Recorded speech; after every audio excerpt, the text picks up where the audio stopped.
Chevrolet Bel Air First Generation, 1950 to 1954. For 1950, Chevrolet came up with a revolutionary style that would set a pattern for decades. The Bel Air hardtop was styled as a convertible with a non-detachable solid roof. Models like this had been around since the 1920s, including early Chevrolets, with no degree of success. But the newly revised idea, sweeping the GM line from Chevrolet to Cadillac, had finally found its era. First-year production reached only 76,662 as buyers cautiously tested the revised concept. The car cost $1,741 and weighed 3,225 pounds, 1,463 kilograms. Front suspension was independent, named knee action.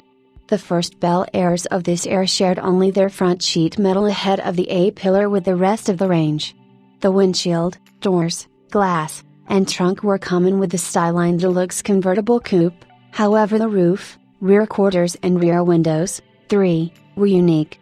The chassis and mechanicals were common with the rest of the passenger car range, and the overall appearance was the same as the rest of the range, except that the roof line was lower and the unique 3-piece rear window gave it a longer and more balanced look. The first Bel Airs were only available with a deluxe premium trim level and specification. Apart from the usual annual grille and trim changes, the 1951 to 1952 Bel Air differed from the earlier 1950 model with introduction of the higher-end square rear guards that were across the whole range. In 1953 Chevrolet renamed its series, and the Bel Air name was applied to the premium model range. Two lower series, the 150 and 210, also emerged, as successors to the Special and Deluxe series, respectively.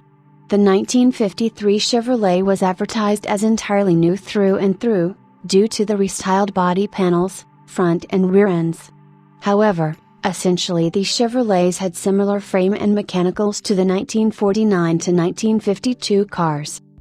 The 1953 to 1954 Chevrolet range had a unique and somewhat awkward look about it, and much of this stemmed from its role as a transitional model to introduce a raft of changes that were necessary to pave the way for the introduction of the 1955 to 1957 range that really established the Bel Air as a cultural icon.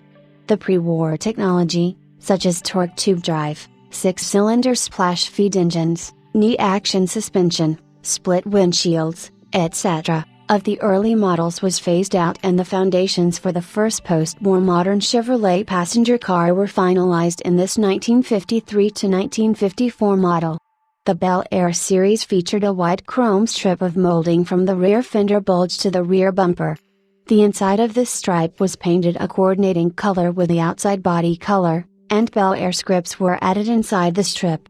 Lesser models had no model designation anywhere on the car, only having a Chevy crest on the hood and trunk. 1953 was the first year for a curved, one-piece windshield. In the July 1953 issue of Popular Mechanics, a tested 1953 Bel Air went from 0 to 60 miles per hour in 19.6 seconds. Bel Air interiors had an optional massive expanse of chrome across the lower part of the dashboard. Most were painted, along with a deluxe Bel Air steering wheel with full chrome horn ring. Carpeting and full wheel covers rounded out Bel Air standard equipment. For 1954, the Bel Air stayed essentially the same, except for a revised grille and taillights, and a revised engine that had insert bearings and higher oil pressure, needed for the full-flow oil filtration system that was not available prior to 1954. Prior to 1954, the 235 and 216 cubic inch 6-cylinder engines had Babbitt bearings and scoops to create oil pressure at the bottom of each rod, and the oil pressure was standard at 1530 psi. During these years, there were 3 engine choices, depending on the transmission ordered. Both 235 cubic inch engines were Blue Flame inline 6-cylinder OHV engines, featuring hydraulic valve lifters, in 1953 with automatic transmissions, and aluminum pistons. The 106 horsepower, 79 kilowatts, 235 cubic inch displacement engine was standard on stick shift models, with solid lifters and splash plus pressure lubrication including Babbitt bearings. Powerglide cars got a 115 horsepower, 86 kilowatts, version which had hydraulic lifters and full pressure lubrication. In 1953 and 1954, Bel Airs could be ordered in convertible, hardtop coupe, 2- and 4-door sedans, and, for 1954, the Beuville station wagon which featured wood grain trim around the side windows. Many new options, once available only to more expensive luxury cars, became offered starting in 1953, including power steering and the Guidematic headlight dimmer in 1953, and power brakes, power two-way front seat and power front windows in 1954. All 1954 models equipped with the standard transmission used the 1953 Powerglide engine.